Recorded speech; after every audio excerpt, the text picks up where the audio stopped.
SK हायस्कूलच्या आवारात नुकतेच तालुका प्रशासनाच्या वतीने 79वा स्वातंत्र्य दिन मोठ्या उत्साहात पार पडला.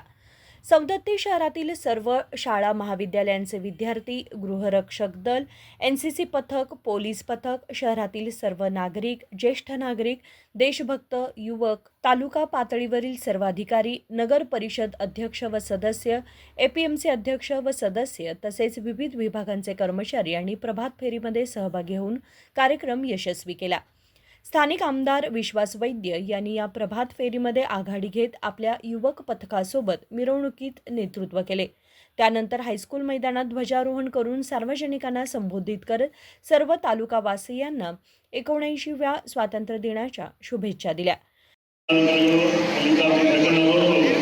ಅವರ ಸಂದೇಶ ವಾಚನದಲ್ಲಿ ನಮ್ಮ ದೇಶದ ಚರಿತ್ರೆಯನ್ನು ಸ್ವತಂತ್ರೋತ್ಸವವನ್ನು ಯಾವ ರೀತಿ ನಾವು ಆಚರಣೆ ಮಾಡ್ತೀವಿ, ಸ್ವತಂತ್ರಕ್ಕಾಗಿ ಹೋರಾಟದಿಂದ ಅನೇಕ ಮಹಾನುಭಾವರ ಸ್ಮರಣೆಗಾಗಿ ಪ್ರತಿ ವರ್ಷ ಆಚರಣೆಯನ್ನು ಮಾಡಲಾಗ್ತದೆ ಎಂದು ಈಗಾಗಲೇ ಸಾಕಷ್ಟು ಸವಿಸ್ತರವಾಗಿ ತಮ್ಮೆಲ್ಲರಿಗೂ ಮನವರಿಕೆಯನ್ನು ಮಾಡಿದ್ದಾರೆ ಅಂತ ಭಾವಿಸಿ ಪ್ರತಿ ವರ್ಷ ತಂದೆ ಈ ವರ್ಷ ಕೂಡ ಸೌದತ್ತಿ ಪಟ್ಟಣದಲ್ಲಿ ಸೌದತ್ತಿ ಆಡಳಿತ ತಾಲೂಕು ಆಡಳಿತದಿಂದ ಅತ್ಯಂತ ವೈಭವದಿಂದ ವಿಜೃಂಭಣೆಯಿಂದ ಈ ಸ್ವಾತಂತ್ರ್ಯೋತ್ಸವ ದಿನಾಚರಣೆಯನ್ನು ಮಾಡ್ತಾ ಶ್ಲಾಘನೀಯ.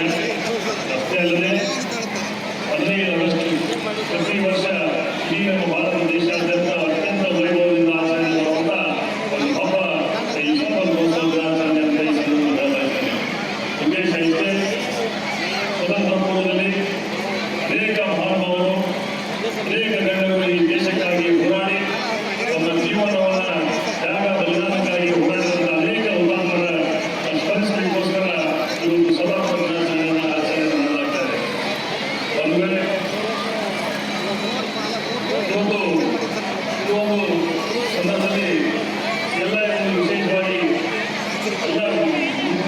ವಿದ್ಯಾರ್ಥಿಗಳಿಗೆ ಒಂದು ಮನೋರಂಜನೆ ಕಾರ್ಯಕ್ರಮವನ್ನು ಕೊಡಬೇಕು ಅನ್ನೋ ಉದ್ದೇಶದಿಂದ ಮಲ್ಲಗಮ್ಮ ಮತ್ತು ಬಾಕ್ಸ್ ಶೋನ ಇವತ್ತು ಆಯೋಜನೆ ಮಾಡಲಾಗ್ತಾ ಇದೆ. ಬಾಕ್ಸ್ ಅತ್ಯುತ್ತಮವಾದ ಶೋ ಇದೆ.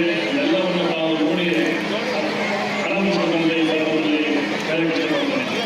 ಒಂದು ವೇಳೆ ಇವತ್ತು ನಾನು ಕೂಡ ಕ್ಷೇತ್ರದ ಶಾಸಕನಾಗಿ ಸುಮಾರು 2 ವರ್ಷ ಪೂರ್ತಿಯಾಗಿ ಇವತ್ತು ಏನು ನಾವು ಚುನಾವಣೆಗಿಂತ ಪೂರ್ವದಲ್ಲಿ ನೀಡುವಂಥ ಆಶ್ವಾಸನೆ ಅವೆಲ್ಲವನ್ನ ಇವತ್ತು ಕಾರ್ಯರೂಪಕ್ಕೆ ತರುವಲ್ಲಿ ಯಶಸ್ವಿಯಾಗಿದ್ದೇನೆ ಅಂತ ನನಗೆ ಬಹಳಷ್ಟು ಹೆಮ್ಮೆ ಆಗ್ತದೆ. ಬಹುಮುಖ್ಯವಾಗಿ ಇವತ್ತು ಸೌದತ್ತಿ ಅಂತ ಹೇಳಿದ್ರೆ ಬರುವುದಕ್ಕಿರ್ಬೋದು, ಇಡೀ ಕರ್ನಾಟಕ ರಾಜ್ಯಾದ್ಯಂತ ತಂದೆಗಳಿರ್ಬೋದು, ಸೌದತ್ತಿಯ ಕ್ಷೇತ್ರ ದೇವತೆ ತಾಯಿ ರೇಣುಕಾಯಲ್ಲಮ್ಮ, ಆದಿಶಕ್ತಿ ರೇಣುಕಾಯಲ್ಲಮ್ಮ ಅಂತಕ್ಕಂಥ ಇಷ್ಟಪಡ್ತಾರೆ. यानंतर शाळकरी विद्यार्थ्यांनी सांस्कृतिक कार्यक्रम सादर केले. पोलीस श्वान पथकाच्या प्रात्यक्षिकाने उपस्थितांची दाद मिळवली. व्यासपीठावर विविध क्षेत्रातील यशस्वी कार्यकर्त्यांचा सत्कार करून आभार मानण्यात आले. बाबू शिरूर, KMM मराठी, सौदत्ती.